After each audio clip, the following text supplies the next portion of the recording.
Hello? Wow, it's working well tonight.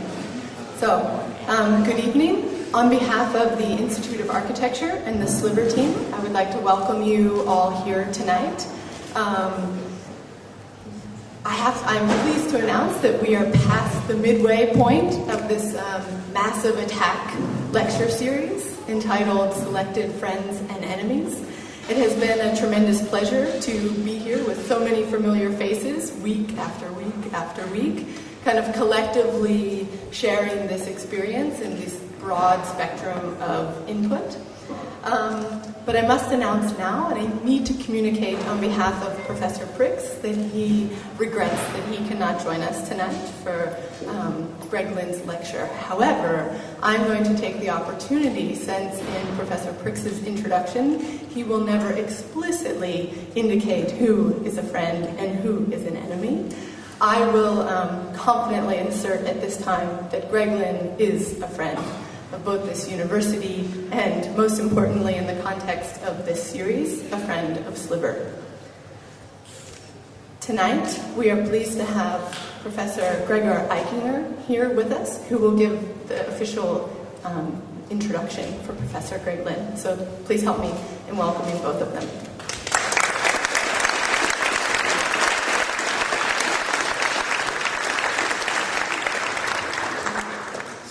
Thank you very much. It's a pleasure for me to be here in this lecture series extravaganza, which is really something special. And preparing, this intro speech, I found out that Greg Lynn is very well known here. It's not so easy. Most of you know maybe more of him, about him than me. So I thought maybe it's better I skip this intro, and before you talk about chemical compounds and your approach to mass, I think I just have a question to you. And the question is, Greg, you have so many projects. You're doing these projects in Korea, Italy, Singapore, Spain, Abu Dhabi, Germany, competitions.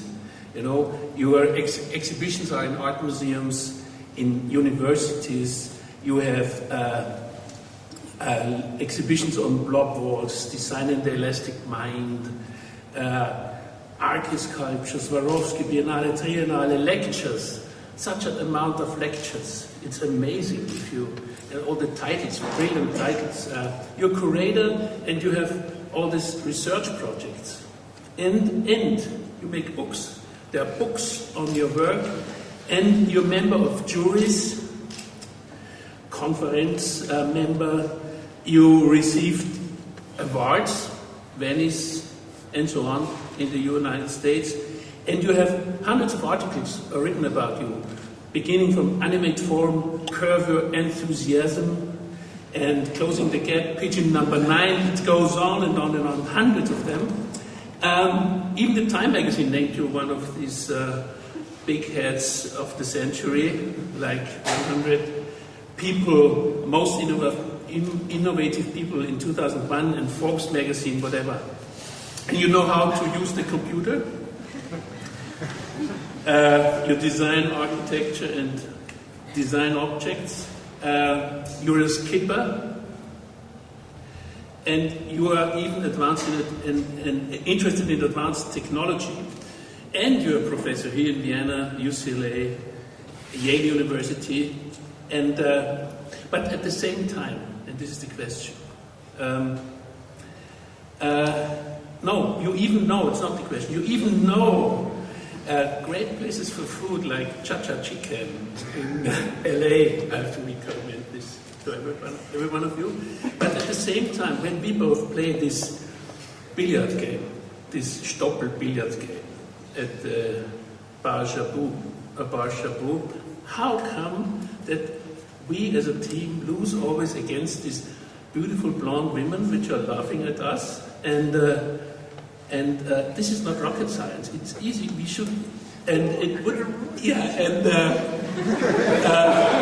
maybe you should also spend some time for proper training. And but let's talk about that after the lecture.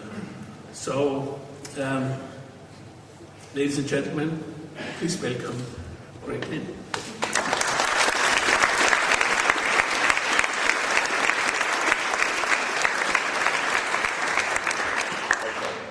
Well, I'm feeling good. I'm lucky, and that could have been so much worse, right?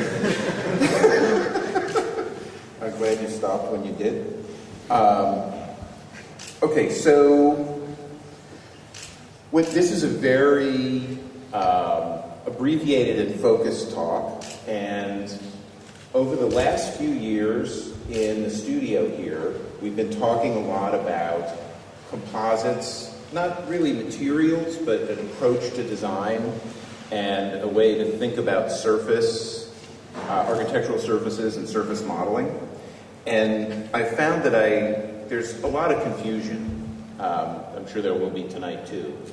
But there's confusion when I use a term like mass, and Wolf will always say, mass is about gravity. You know, these are lightweight materials, and you keep using this term mass. And how do you use a term like mass when talking about surfaces that are plastic or lightweight? And so what I thought I would do in a tribute to the Friends and Enemies lecture series is try to put these two things together. So what I'll talk about a little bit is how I started using surfaces and how surfaces seemed, well, first virtual and immaterial, and later not as things which produce volume and mass. And then I'll try to move towards the logic of massive surfaces. But so first to start, I think there's a very big shift that's happening right now, and it's a shift from the way we think about detail and the way we think about construction. And I'll try to lay that out a little bit in terms of composites. And I really think, in a way, it's an opposition. So for me, when I think about the term tectonics, what I think about is usually the layering of systems. So a primary structural layer with a secondary structural layer applied, with cladding applied, with an interior surface applied. But it's always a series of discrete elements that are coordinated at their connections. Typically, these connections are mechanical, meaning, a piece of construction that attaches them. And because of this, details take on a very special quality, and details are always at the transition between elements. So the detail is either how you attach the layers, or the detail is, at the transition of the floor to the wall or the wall to the ceiling. So typically that's where we think about the detail, is where two disparate things connect. Now the way this all gets managed is with geometry. So it's the geometry which allows these alignments, and it allows us to think about the detail, and so we're all fascinated with geometry. Now I think this is the reason that when you start using surfaces, it very quickly turns into structural expressionism, where the lines of the surface, the geometry, turns into lines of structure, or lines of lineament, or panels, or something like that. And this move of thinking about geometry as primary, I have terrible news for my students, which is in the last few months I've realized in composites there is no geometry. I mean, I'll show you some examples, but geometry is absolutely irrelevant when you think about composites. So for the next 7 or 8 years, we'll be throwing away all our geometry. Anyway, so a Semper example of a composite construction, even though it's made with fibers and cloth and rope, this is a tectonic system. It's a primary structure with a secondary structure and a cladding. They're layers, and they're discrete layers that are connected and attached. Okay, so a kind of trip down memory lane, which is, I think, in the spirit of the Friends and Enemies lecture series. So the very first project where I ever used animation, and I used it to generate surfaces, was this Port Authority Gateway project, which was designed. I did this competition. I was waiting for a computer from Silicon Graphics from Lockheed that I bought used. and it arrived 3 days before the competition was due. So I learned the software and did the program in 3 days, which is just to say it's a really amateur piece of work. But what was generated from it was discrete layers, like tectonic systems. So the moving paths of these bouncing points in space, which was modeled with all these values, like I was a scientist, became structural tubes, curved tubes.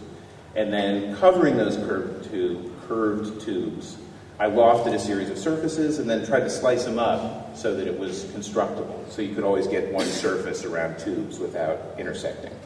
But all of the principles of this, I found out, hung around for like 10 or 15 years. This idea of a tectonic approach to surfaces. The Korean Presbyterian Church, where surfaces were translated into structural frames, and all of the panels then clad those frames. And this idea of an intricacy of components, where every component was a little different as it flowed along this surface. This was translating surfaces into tectonic elements. And expressing the frame, the cladding, the interior surface as layers. Okay, so also the first time I believe I came to the Angewandte was after doing a show at the Secession. I was hired by OMV to do this hydrogen-powered pavilion in like 1993 or something like that. And Wolf was very helpful in advising me on this project. I started to get involved with the school. I think I was the visiting member of a diploma jury in the early 90s then. But this project also translated curved arcs into glulam beams that were then clad. But so again, it was a translation into tubes, cladding, interior surfaces, etc. This is the Sliver house. So anyway, that move towards layers was countered a little bit by thinking about the quality of surfaces and its ornamentation and translation into lightweight plastic materials. And this is where I started to discover that this stuff had a quality of, a Baroque quality, let's say, of mass and volume. And I remember when we did this installation at the Venice Biennale with Andreas Frosch, we found a company that did Formula One composites not in Bern, but in Switzerland. We sent them the files. We, came up with this fenestration pattern for the skin. We sized it. We located it on the wall. We got to Venice, and we had a plan for how to hang it on the wall. And we found out that this foam weighed 2.5 tons, which in kilograms, I don't know, that's like way over 1,000 kilos or something like that. We had to come up with a whole structural framing system to just hang this foam. So we thought, foam, it's lightweight. Turns out foam is super heavy. And it also had this real massive effect in the room. Like this was in the Italian pavilion at the Biennale, and the thing was like commanding in its gravity. I mean, it really looked heavy, and it translated what was a simple thin surface into this super thick thing. The response was with Fabio Marcaccio, we made this big painted, like three-dimensional painting I did with a painter friend at the Wexner Center called The Predator, and this was maybe late 90s, I guess, where we vacuum formed all these clear panels and put relief on them and digitally printed them and built this kind of hollow plastic shell, which even though it was lightweight, still looked heavy. And I realized that these plastic surfaces, even though they were, kind of the closest thing to an infinitely thin shell, actually had the quality of producing a Baroque volumetric mass. This is a piece of an interior we did for UNISERV, which actually we're just taking down and rebuilding in another space. But so anyway, all those different projects that looked at surface quality and surfacing kind of introduced this idea of massiveness and a new approach to volume. Okay, so at the same time, moving away from this idea of tectonics, and mostly through the design of like consumer objects and furniture and things, I had this idea that you could eliminate parts as a more innovative strategy than adding parts. Because at the time, a lot of people, which people are still doing with, say, parametric modeling. I mean, the promise of parametric modeling is the ability to control vast numbers of different unique elements in a single system, which sounds great, but if you listen to yourself when you go in a room with a furniture design company like a Ross Flaubbaum of Vitra, and you say, look, I have this idea for a chair that we're going to build out of 150,000 unique parts, and it's the most innovative thing I can think of. Rolf looks at you like you're insane, and he says, what? Innovation is taking a thing made out of 12 parts and making it out of 150,000? And I realized this actually doesn't sound right. Like, innovation should be reducing the number of components and reducing the steps in the process rather than dealing with greater and greater complexity. And I believe it's the same thing with architecture, that being innovative is not being complicated. I think being innovative is reducing elements and having elements do more work than they've previously done before. And so with these design objects, I've tried to either take multiple elements and synthesize them into fewer parts, or integrate elements which were previously layered into a single surface, as well as look at ergonomics in terms of being able to multiply orient a surface so it works in multiple orientations. So, and this, I didn't realize it, all these principles are the same principles that are applied by people that build things in composites. Reduction of components, multiple orientation of surfaces, synthesis of elements, multi-use of a surface to produce the qualities of a structure. That's really what composites are all about. Anyway, but this, I didn't know anything about composites at the time. Some examples of that, architecturally, in terms of monolithic materials, started to kind of suggest some of those ideas. The first thing which represented that was this Visionaire case, which I've shown here before, but here the kind of challenge was by Hedi Slimane, the director at the time of Dior Homme, who said, make a case which had no hinges or clasps. Like, the thing he wanted me to do was make a container for an issue of Visionaire, which had no mechanical attachments visible. And so what I did was design this textured surface that the magazine floated on, but along the edges of it, there's a series of teeth in both directions, and those teeth bite together. So when you close the case on itself, you can really only open it if you lift it in one direction. If you turn it and slide it, it bites together and holds. So we got rid of the hinges and the clasps by using a surface and making that surface nest in itself. That's the view without the magazine in it.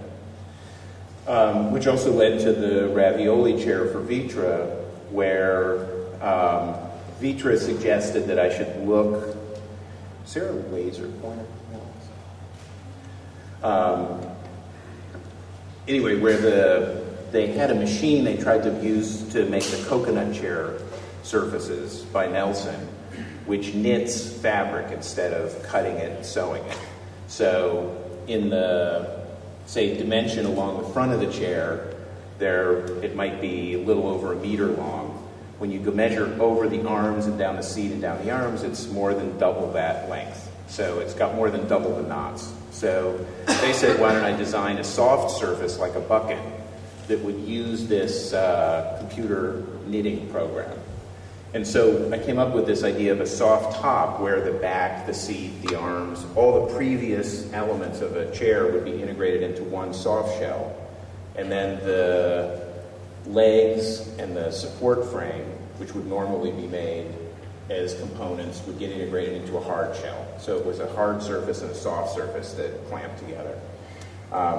It's not quite so easy in the actual construction. There's more going on inside that sandwich, but pretty much it's two surfaces that do all the work. And then for a lessee with the titanium coffee and tea service, the same idea happened, where Alberto said, look, architects never put the handles on these coffee sets. They always design coffee sets with no way to grip them. And so I came up with this two-shell logic where there's an inner flask and then an outer surface that's glued with silicone to it. And you can grab that surface anywhere you want, so it's kind of pure handle. So there you can see, this is before it's anodized, but the inner flask and then the outer shell. And the outer shell is the grip surface, but it integrates the handle, the spout, and the base all into one surface. And then when we designed the tray, the tray is reversible. So when you have coffee and tea and cream in the three containers, or the four containers, it stands up on the tray. And then if you flip the tray over, there's the impression of the backside of each one of those elements that they lock into. So when there's no, like this, I think we made 5 of these. The 2 individuals that have them always display them this way, empty. So when you use them, you set them up like that, but most people display them open like that. So anyway, that's, it's a reversible tray with a reversible surface that works as a base and works as a support. Okay. So anyway, the idea of integrating handles and legs and armrests and backrests into soft and hard surfaces kind of came out of some of this product design. And looking at other industries, which I've done quite a bit for material research, I found out that some of these other industries made exactly the same shift. So what we like to think of as a high-tech thing, a monocoque frame, is actually very old idea, and it's a very architectural idea. So you used to build boats the way you would build a building, which is you would have more or less a kind of ridge beam or a keel, then a series of frames, and then you would run planks along it, and the surface would tie this whole thing together. That's probably the only difference with building construction. And it was a tectonic system. So this monocoque shell was really a tectonic language of construction. Same thing with even contemporary automobiles, which are also built with primary and secondary structure that's stiffened by a skin. So I looked at what the high end of those industries were doing, and the paradigm there was really not a structural frame with a stiffening skin, but a series of fibers, panels, even sometimes hardware, all put into a matrix, and the matrix is usually resin, but it could even be concrete, it could be any number of things, but the matrix is just there to hold the fibers in their orientation, does otherwise no structural work at all. And these things are put into a bag, and they're cooked together. They're heated, so the resin flows, and they vacuum pressure the extra resin and material out of it, and bond all these disparate materials together.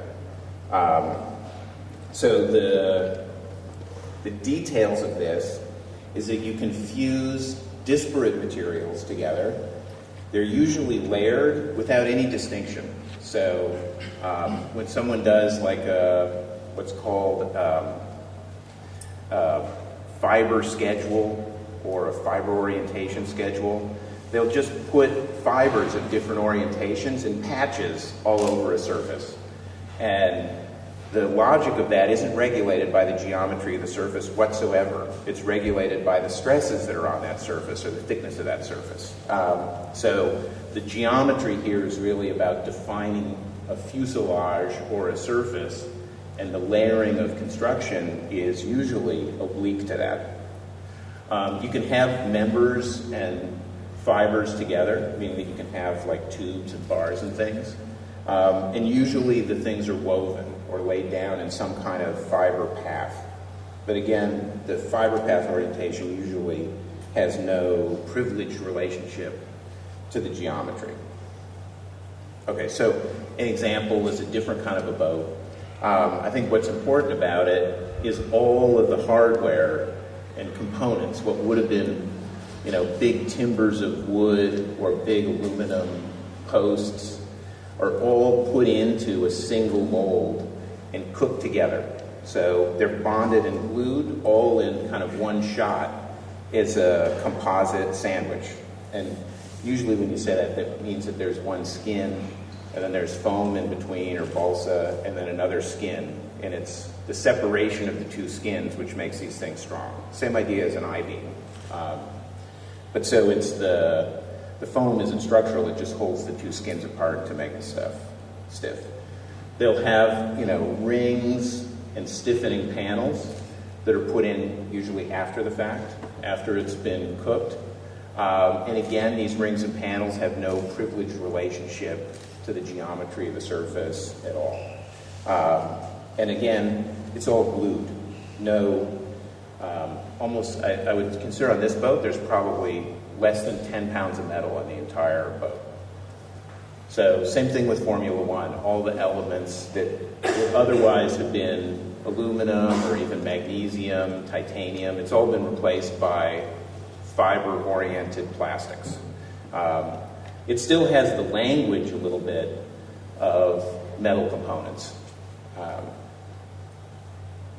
but all resin. Okay, so I started playing around with these fiber-reinforced plastics. So instead of vacuum-forming things and cutting foams, we started working with fiber-reinforced resins and plasters and things like that. And what you have to do is find a way to think about molding and the economies of molding, which usually means you're building two things. So you build two buildings, one mold and one actual one. So it's always better if you do things. You can use things multiple times. We started off with just luminous fiberglass lamps like this, which was done for the Intricacy show, and this is in LA right now at Joel Chen's gallery. And later this, which we did with two different materials. This Sciarra lamp is done in parts, one fiber-reinforced plastic part and a series of fiber-reinforced concrete parts. And we built one mold, and I don't know if you can see it, but we inscribed on that mold a series of rings and then unfolded these aluminum, and I shouldn't be saying we, Bill Chrysler at Chrysler Associates up in Sonoma County did all this. He then unrolled these aluminum strips and laid them into the mold, and then laid up the fiber-reinforced resin first, and then pulled it off, and then laid up on the same mold the fiber-reinforced concrete, and then pulled those pieces off, and then glued the whole thing, bonded the whole thing together. So there's a kind of glowing part, and then there are these focused light sources that come out of it. But anyway, so the principle here is you've got to build the mold to then build the parts, and you can lay different materials into this same thing. And again, it's not a mechanically attached or mechanically fastened system. It's all glue. Something super lightweight I did at Design Miami for Nadia Swarovski a couple of years ago are these hanging interior surfaces. where we took a sail-making technique of drawing carbon and aramid fibers and laminating them between two thin layers of mylar. And we took from the fashion industry a machine which lays down little tiny crystals in patterns like butterflies and skulls and stuff for transferring to clothes. And we did, hundreds of square meters of those and transferred them into this membrane.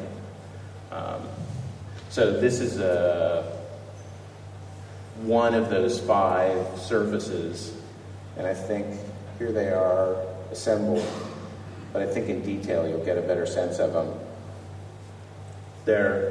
Each one of these fibers is drawn on a 3-dimensional mold by a big robot, and we drew black carbon, red aramid, which, I don't know, you can see some of the red fibers and gold aramid fibers in different patterns on these surfaces, and then laminated in a gradient of 5 different colors of crystal, and then cooked it all together.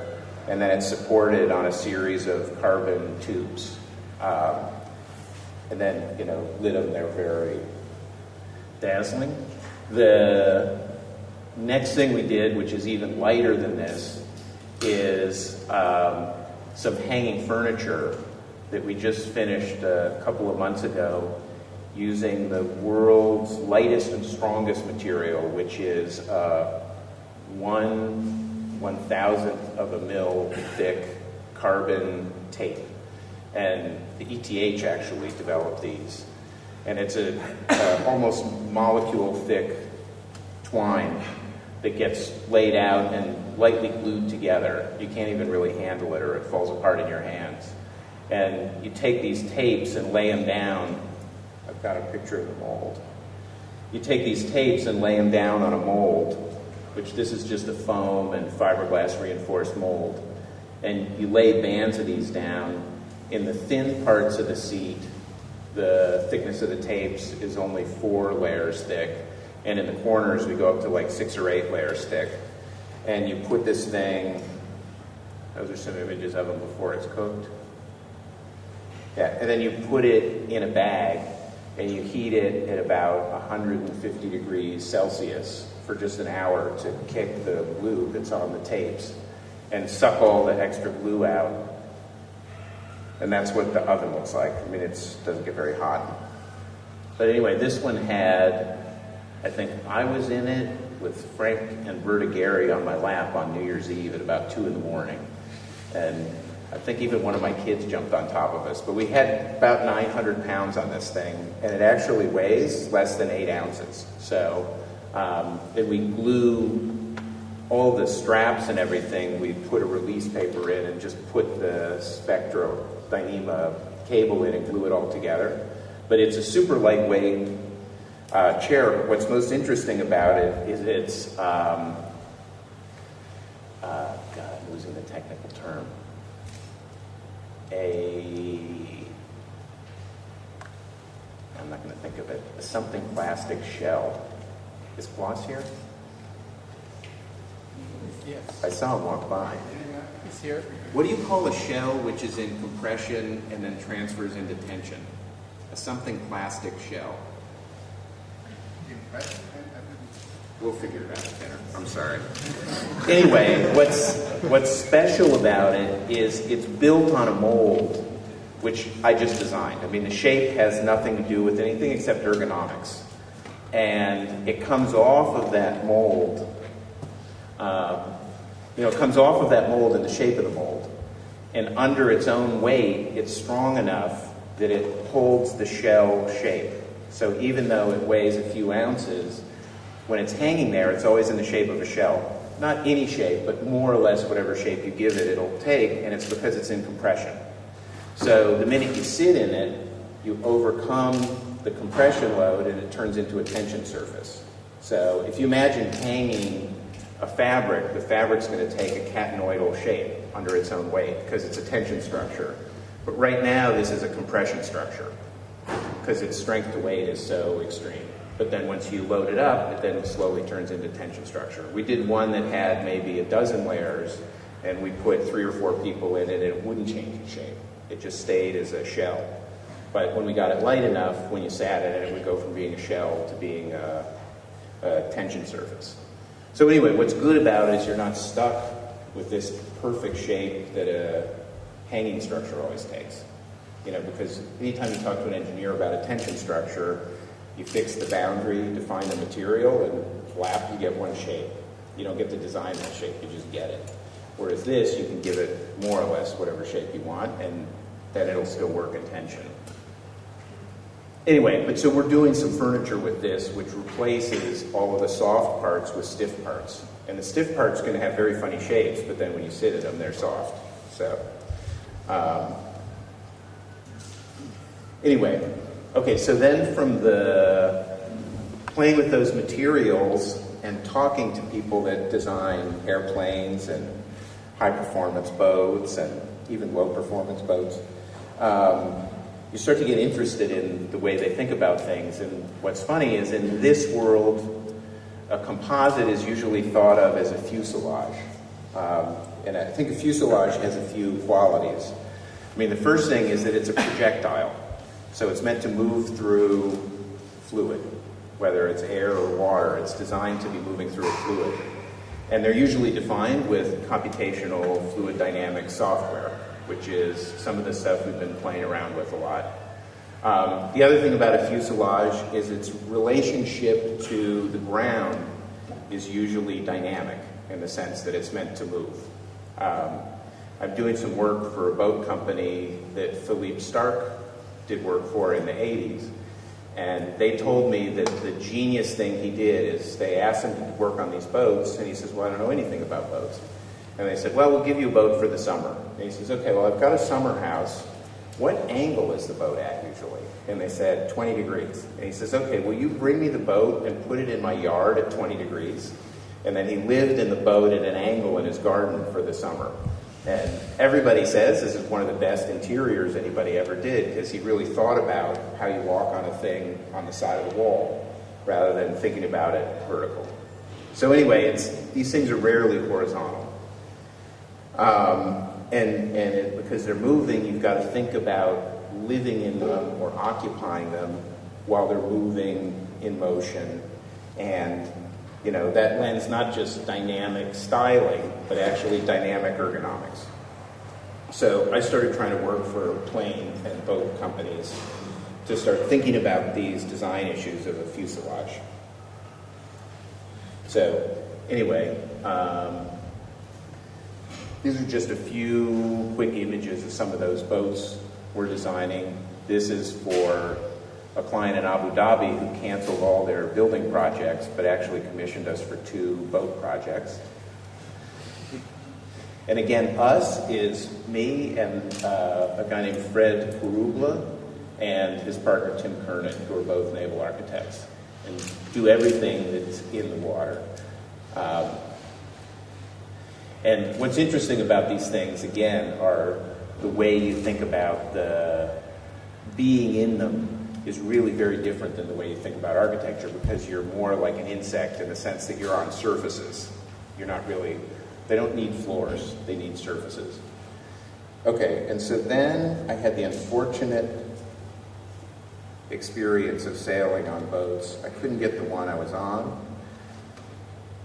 but these big multi-hull sailboats. Multi-hull means this one has 3 hulls. And what's really amazing about these things, it's not only the fact that they're everything I care about in terms of materials, but also that they go 40 miles an hour just using the wind. Like, they always go 2 or 3 times faster than the wind. So if you have 15 miles an hour of wind, you get to go 45 miles an hour. And so I started organizing my free time around getting one of these. Anyway, this one's 140 feet long. This has set the record around the world. Actually, what's great about this, too, in terms of sustainability and ecology and high performance, there's not a power boat in the world that can go around as fast as this boat can, because it doesn't have to carry any gas. So this goes 40 miles an hour. You know, it goes around the world in 53 days, something like that. Anyway, but it's this full composite machine. Okay, so I started this boat company.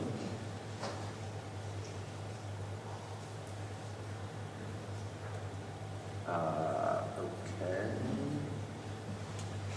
Between the German and the Mac, I'm lost. All right. Okay, so this is a trimaran. It's the first boat we're doing with this company, and I'm happy to say this will be, the first one will be mine.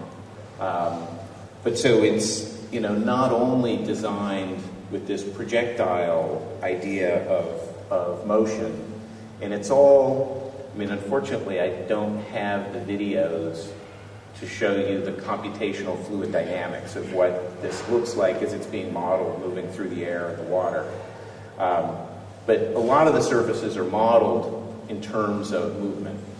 But then a lot of the surfaces are modeled in terms of reinventing the design language in a very backward industry. So what's amazing is in the world of boats, unlike cars, they really think of everything above the water as like a cabin. And they build a lot of stuff in wood and brass and teak for everything that the people touch, whereas the rest of it's very high performance. And so this is trying to take the language of the surfaces into the languages of the entire boat. And then the interiors are also, everything's like a bowl. Like there's no ground in it. It's all walkable curved surfaces and, sleeping curved surfaces. So,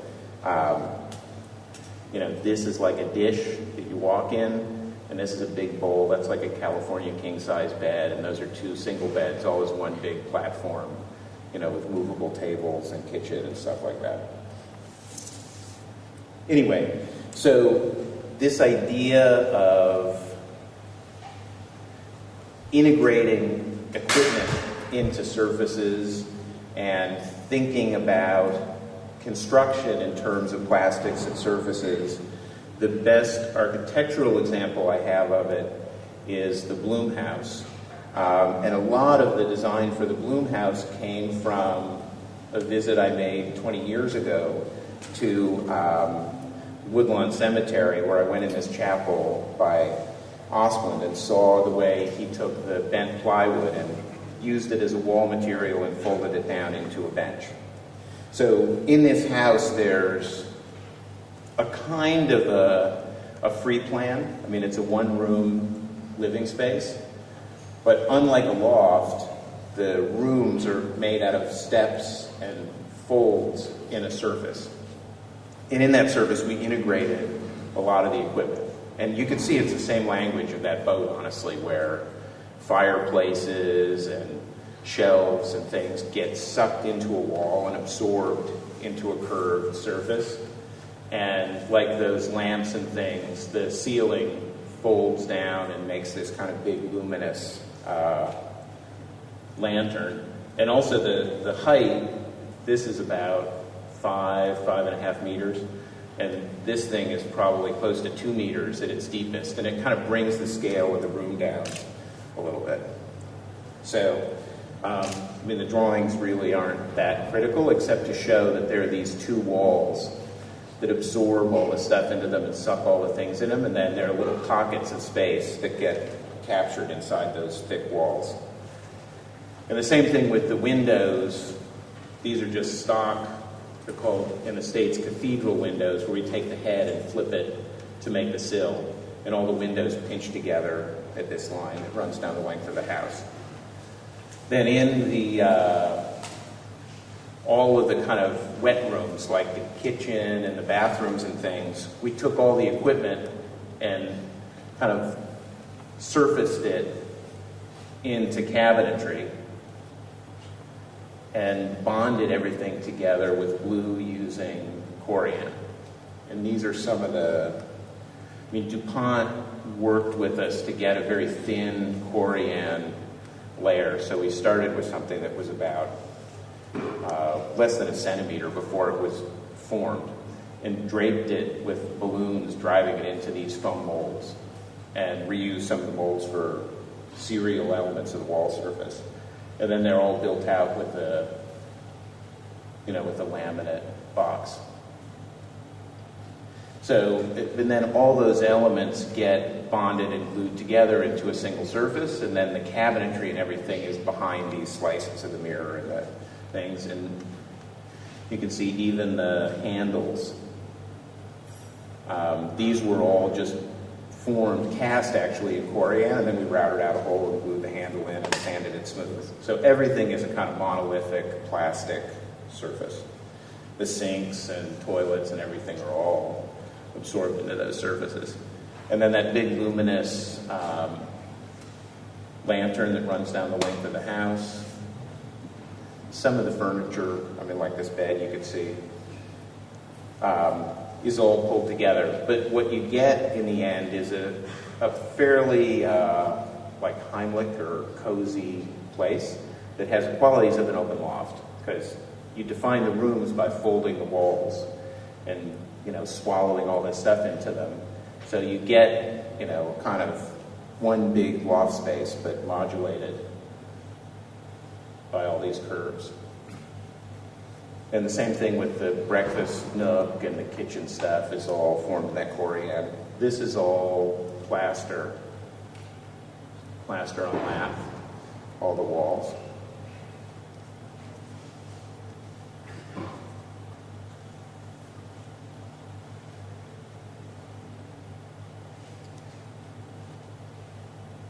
Okay, and just about done.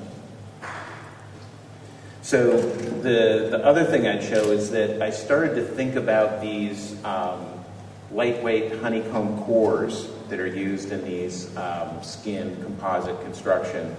And in 2 places now, we're using these things for little pavilions that need to get transported. But they're pretty interesting in terms of construction.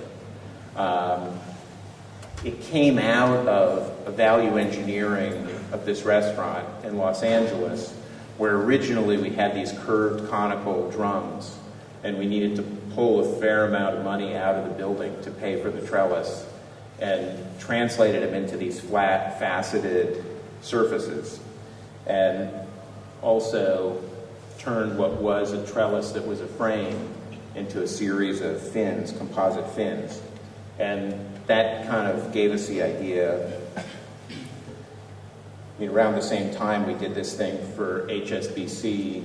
At the same time we did Swarovski, we did the VIP lounge in Miami. And we had a day to set this whole space up, so we made these walls, which were cut in plates and then just slotted together, and were lightweight enough that 2 people could assemble the wall at one time. You can see this going up. And then by the cutting of them, we put these kind of windows into them and apertures and things. And now this has been up and down, I think, 3 times. It fits into the back of a car. Like if you have a big van or something, you could put the entire VIP lounge stacked up in a normal van. And so I was asked by the Index Awards in Copenhagen to do a sustainable set of 9 pavilions to travel around the world for a year at all the design festivals to show their award winners. And they gave me a list of materials that I should think about. Mostly wood, because they're from Copenhagen. But their idea was all materials which were low carbon footprint. And so I asked them about the last shows, and they said, well, the last exhibition, they shipped around 4 40-foot long containers, mostly of air, to move their pavilions around. And in addition, they had 7 or 8 containers with all the exhibitions. And so I said, like, how much oil did that take? Like, how many places did it go? And it went Copenhagen, Melbourne, Seoul, back to, I think, some design festival in Germany, and then back to Malaysia. It came to Pasadena to Art Center. So they shipped this thing all over the world, 4 containers a time, 4 40-foot containers, and it costs 25, maybe 30,000 euros per container to ship it across an ocean. So massive amount of money and weight. And so I said, well, could I use like the most toxic material on Earth, like oil-based, oil-fired carbon?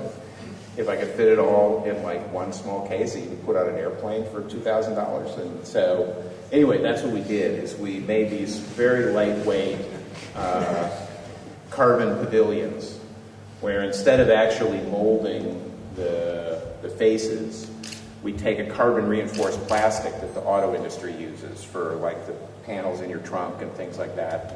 And we just cut the flat sheets, and then inside those flat sheets we display all of the award winners. And this is just from like a week ago. It's the first prototype they've popped together. But they said they've looked, and the 9 pavilions will fit in one crate that'll fit in one standard container, plus some of the objects that won the award. So anyway, it's just to say that sustainability doesn't always mean you got to build everything in bamboo or something. These lightweight materials turn out to be super sustainable. And they're also the faces of these, it's not applied, but there's one kind of egg-shaped face that's photovoltaic that they apply. So these also are completely off the grid. So they have a little box with a couple gel batteries, and they run all the computers and lighting for a day off of the PV panels. Okay, so then the last thing I'd show, which has nothing to do with anything, except I just did it, and I thought Christy and Justin, everybody would want to see it anyway, is I've been doing these blob walls where we build bricks and cut them with a robot arm. And then we did the toy furniture, which was here in this space last year. And my wife Sylvia kept saying, the furniture's kind of wrong, like wrong scale. She said this should really be a fountain. And this whole thing, which I call rusticated, she kept saying, well, you know, Bernini did these fountains that had rustication, and this really wants to be a fountain. And so last summer, I threw this in for Wolf, because Wolf invited me to 2 competitions in Austria, and I think he's decided to stop because of this one. This was for the lecture hall at the new university, which was, we called it the puppy, but it's like a kind of giant blob wall thing. But anyway, Wolf's not here. So I started to look at the fountain, and I realized something that I think is curious about architecture's relationship to art, and that is that sculpture, like if we just take Bernini and look at what Bernini did as a sculptor, Bernini's sculptures were usually one figure, sometimes one figure on a base. His architecture was obviously made out of tens of thousands of parts. So if the sculpture is one part, his architecture was tens of thousands of parts. And I looked at his fountains, and his fountains were, you know, around 12 or so parts piled up in a very funny way. So if you take Triton's fountain as an example, there are 4 dolphins. Here. So there's 4 dolphins here. There are, I believe, 2 shields there.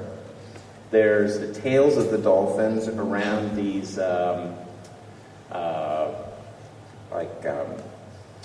not sword handles, but clubs, or keys, I mean.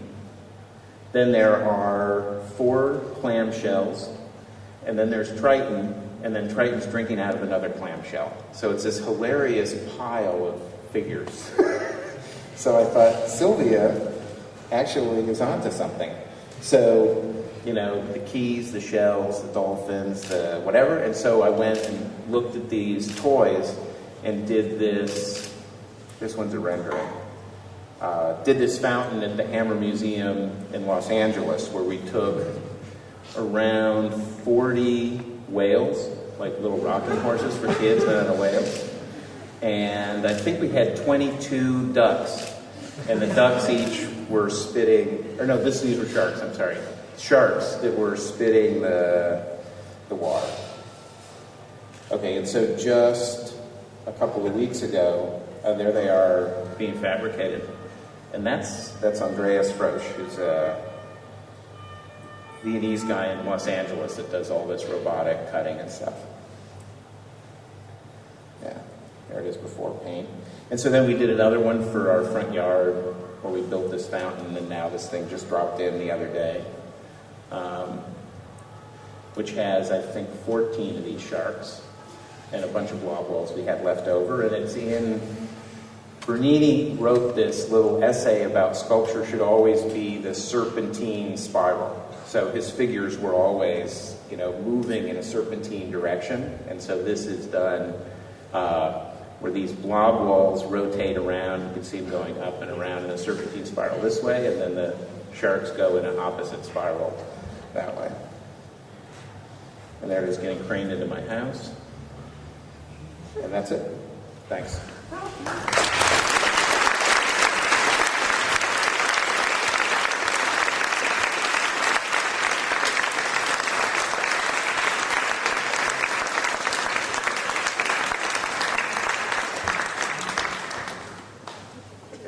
Anybody have any questions or comments?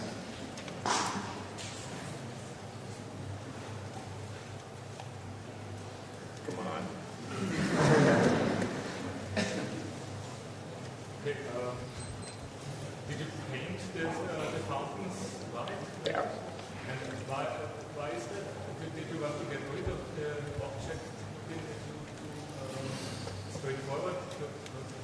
Your colored, they stay more what they are. Well, no, I like color a lot. It's just the fountains had too many colors for the form. I mean, the furniture where we would do one or two different parts, so there was one or two colors, it looked right. The fountains, the blob wall we do where we cut a piece away and then chop it up and throw it back in the plastic and mold it again, so every purple thing is a different shade of purple. So we had like 8 or 10 different colors of purple, plus the blue ducks, or the blue sharks, plus the bright green whales, and it was just horrible looking. So then we had to pick a color, and we just decided white. But yeah, no, I'm not against color at all. I mean, I wish we could have had them be their natural color. I have a question about the boat. Yeah? Actually, the boat, as a Formula 1 car, the boat also follows specific rules in terms of aerodynamic measures, but also design ideas or design, let's say, rules from your side. Yeah. And I was curious that the boat actually has curved fins. Yeah. And I was curious if this is part of the fluid dynamic process or design. Yeah. So we could go on for a long time. But what's funny is the naval architect, who I talk to every couple of days, really works like we would work in the sense that he has an intuition about the shapes and how they'll perform. And what's funny is he'll always send me links to YouTube videos, and he'll say, like, the middle hull is this shape because it's got to go in a wave, and then the top of it has to slice out of the wave, and then the back is flat, so when it hits, it then takes off and planes. And he'll show me a YouTube video, and he really designs by YouTube. He downloads all these YouTube videos, and he looks at the hull shapes, and then he looks at how they move through the water, and it's actually that kind of a back and forth of seeing how it moves, and also sailing a lot and knowing how it moves. But then once we're done, I would say more or less done, we take that and put it into what's called a panel code, where they translate every surface for every so many points into a particle, and they move it through a computational fluid and then save it, and then they put all kinds of different motion and speeds on it. And then we're also working with USC, who has a first code which looks at the air and water at the same time, so they can actually see how it, when it comes out of water, how it moves and goes through waves. And then they test it, and then it's very minor adjustments. And then I've seen now, I don't know, a dozen boats get launched, and the naval architects are always worried if it'll just sit in the water right. I mean, so it's a lot of guesswork, despite the computation. But it's really, at the end of the day, a lot of intuition verified by calculations. And the reason what are called the foils, the reason they're curved is because they want to resist the boat moving sideways, so that's why you use them. But then when you start to go faster, if you curve them, this section of the foil is like an airplane wing, and it provides lift. And so at about 25 miles an hour or so, the whole boat's actually flying on those foils. So it gets the whole, you want to get everything out of the water as quick as you can with the multi-hulls, and so eventually it'll literally fly on a little piece of carbon. So. But anyway, it's surprisingly common sense how they all design. The best person in the world that designed that boat I showed you doesn't even use a computer. He actually whittles everything in wood and then gives it to somebody who digitizes it. And they'll sometimes do computational testing, but most of the time they do put it in a tank and take pictures. But it's more the surfacing, and they all use Rhino. We use Rhino Naval Architecture Package, which I totally... Anybody that's my student knows how I feel about Rhino stuff. So I think right now, computation is exciting because you can manage 100,000 parts all at once and have them all connected and interacting with each other. So I think that fascination has a little bit led to people saying, hey, I can handle 110,000 parts. So I think right now the energy is going towards lots of variation and complexity. And I'm honestly, with the Korean church, it was the same thing. Like, how many surfaces can we make that interior chapel out of? Or how many, we were very proud of the fact that every piece of steel was a different size with a different detail. And so I think that's the fascination right now, because architecture deals with big numbers. But all I'm saying is that I predict, 5 or 10 years from now, people will be excited because instead of using 10,000 parts or 100,000, they can use 50,000. So I just see that's where these other industries have gone. I mean, other industries that don't have the problem we have, which is we deal with big numbers of elements that need to get coordinated. So, but for sure with composites, you don't want a lot of, you have billions of fibers, but you're really shooting for one part. You in the end, you want to get one giant lightweight part that 2 people can carry to a site and set down. That's how a composite person thinks of a building. Yeah. Like that fountain, my 2 kids and I picked that thing up and carry it around and drop it. The thing weighs like 250 pounds instead of Bernini's thing with the marble, totally Egyptian.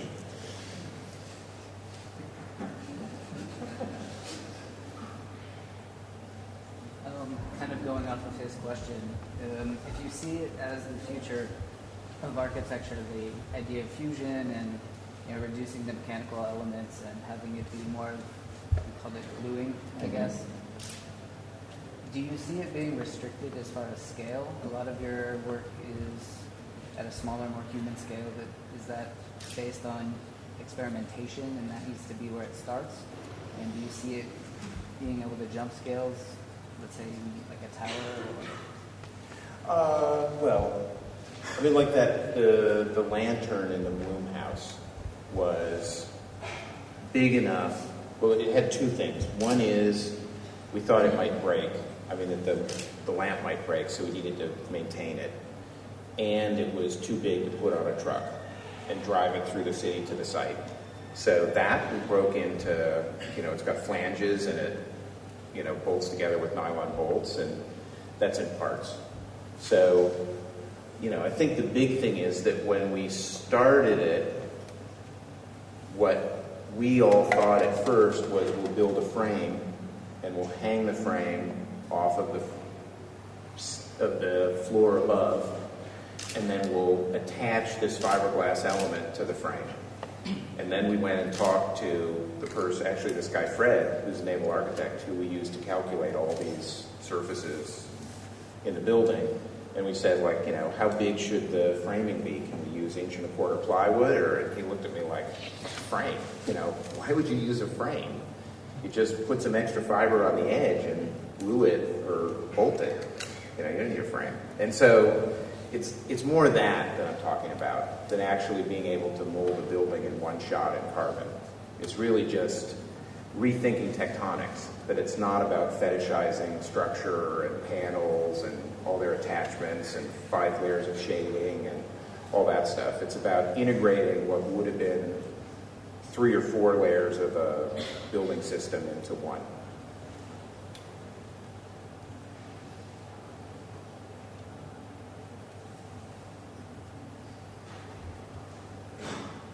Anybody else? Okay, we can talk about wolf now. All right. Well, thanks, Gregor, for the intro. Cheers.